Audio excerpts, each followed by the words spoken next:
অবশেষে পরিচালক রাহুল মুখোপাধ্যায়ের সঙ্গে অসহযোগিতার সিদ্ধান্ত প্রত্যাহার করল federation of senior technicians and workers of eastern India. পরিচালক হিসেবে এবার পুজোর ছবির শুটিং শুরু করতে পারবেন রাহুল মুখোপাধ্যায়।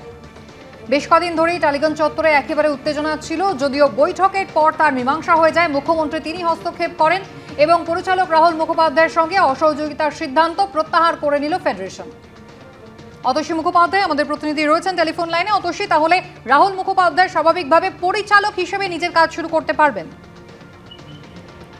একদমই তাই। দেখো, আজকে কিন্তু সকাল থেকে তার প্রস্তুতিও শুরু হয়ে গিয়েছে।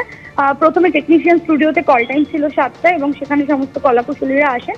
তারা ইতিমধ্যে মেকআপ শুরু করেন এবং নারকেল ফাটিয়ে পুজো দিয়ে দেখলাম রীতিমতো শুটিং শুরু হয়ে গিয়েছে।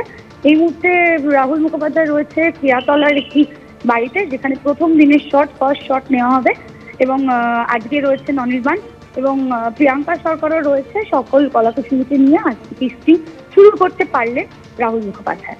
ধন্যবাদ। আনন্দ সকাল নিয়ে ফিরে এলাম বিরতির পর। যে খবরের দিকে নজর রাখবো, গ্রেটার কোচবিহারের দাবিতে সরব হওয়া অনন্ত মহারাজের বাড়িতে কেন গেছিলেন মুখ্যমন্ত্রী? বঙ্গভঙ্গ নিয়ে আলোচনায় মমতা বন্দ্যোপাধ্যায়ের উদ্দেশ্যে প্রশ্ন করলেন শুভেন্দু অধিকারী। আপনি ডাকলেও যাব, পাল্টা মন্তব্য করেছেন মুখ্যমন্ত্রী। বঙ্গভঙ্গ বিরোধী প্রস্তাব নিয়ে এদিন বিধানসভায় বেনজির সহমত দেখা দেয়। বঙ্গভঙ্গ বিরোধী প্রস্তাব নিয়ে বিধানসভায় বেনজির সহমত। শুভেন্দু অধিকারীর প্রস্তাব মানলেন মুখ্যমন্ত্রী। রাজ্য সঙ্গীতের সময় উঠে দাঁড়ালেন বিজেপি বিধায়করা। সোমবার বাদল অধিবেশনের শেষ দিনে বিধানসভায় বঙ্গভঙ্গ বিরোধী প্রস্তাব পেশ করেন পরিষদীয় মন্ত্রী শোভনদেব চট্টোপাধ্যায়। শাসক বিরোধী উভয় পক্ষের বিধায়করা প্রস্তাব আলোচনায় অংশ নেন। তখন বিরোধী দলনেতা বলেন, বিজেপি বঙ্গভঙ্গ চায় না, বিজেপি বঙ্গভঙ্গের বিরোধী। পশ্চিমবঙ্গের উন্নয়নে আমরা সবাই অঙ্গীকারবদ্ধ। প্রস্তাবে উন্নয়ন শব্দটি যুক্ত করতে বলেন তিনি। তখন অধ্যক্ষ বলেন, আপনারা সংশোধনী দিতে পারতেন, দেননি কেন? আপনারা আলাদাভাবে প্রস্তাব আনুন। এরপর মুখ্যমন্ত্রী যখন আলোচনায় অংশ নেন, তিনি এই প্রসঙ্গ টেনে বলেন, শুভেন্দু যে কথাটা যুক্ত করতে চাইছে, অসুবিধা না থাকলে তা যুক্ত করা হোক। শোভনদেব চট্টোপাধ্যায়ের উদ্দেশ্যে মমতা বন্দ্যোপাধ্যায় বলেন, শুভেন্দু যেটা বলছে 2 লাইন যুক্ত করে দিন।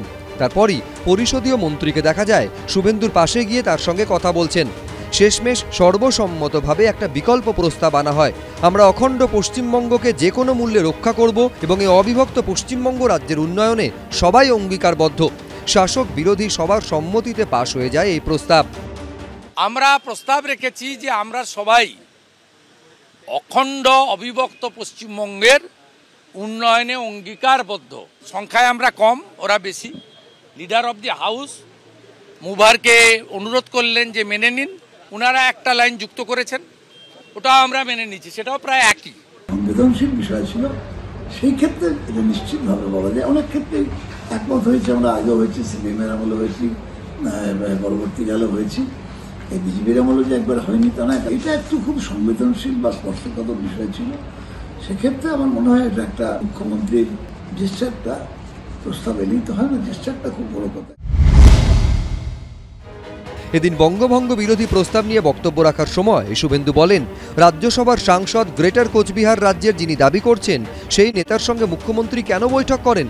গোর্খাল্যান্ডে দাবি করা অনিত থাপার সঙ্গেও মিটিং করেছেন মুখ্যমন্ত্রী। এ নিয়ে আলোচনায় অংশ নেন একাধিক বিজেপি বিধায়ক। আমি বলেছি যে কারোর ব্যক্তিগত ওপিনিয়ন, কারোর বঞ্চনা উন্নয়নের ক্ষেত্রে তাকে আপনি সমগ্রভাবে ভারতীয় জনতা পার্টির ঘাড়ে চাপাচ্ছেন। তাহলে আপনিও তো মাননীয় রাজ্যসভার সাংসদ অনন্ত মহারাজের সঙ্গে মিটিং করেছেন, বংশীমদন বর্মনকে নিয়ে মিটিং করেন, অনিক থাপাদের নিয়ে মিটিং করেছেন। এরপর মুখ্যমন্ত্রী তার বক্তব্য রাখতে গিয়ে বলেন, আমি অনন্ত মহারাজের বাড়িতে গেছিলাম, তার সঙ্গে 1 কাপ চা খেয়েছি। আপনি ডাকলে আপনার বাড়িতেও যাব, অসুবিধে কি? বিজেপি বিধায়করা এতদিন রাজ্য সঙ্গীত চলাকালীন উঠে দাঁড়ানোর বিরোধিতা করেছেন, এমনকি ওয়াকআউট করেছেন। তাদের এদিন দেখা যায় রাজ্য সঙ্গীত চলাকালীন উঠে দাঁড়াতে এবং গানের সঙ্গে গলা মেলাতে। একাধিক সৌজন্যের মধ্যে দিয়েই সোমবার শেষ হলো বাদল অধিবেশন। আশাবুল হোসেন, উজ্জ্বল মুখোপাধ্যায়, এবিপি আনন্দ।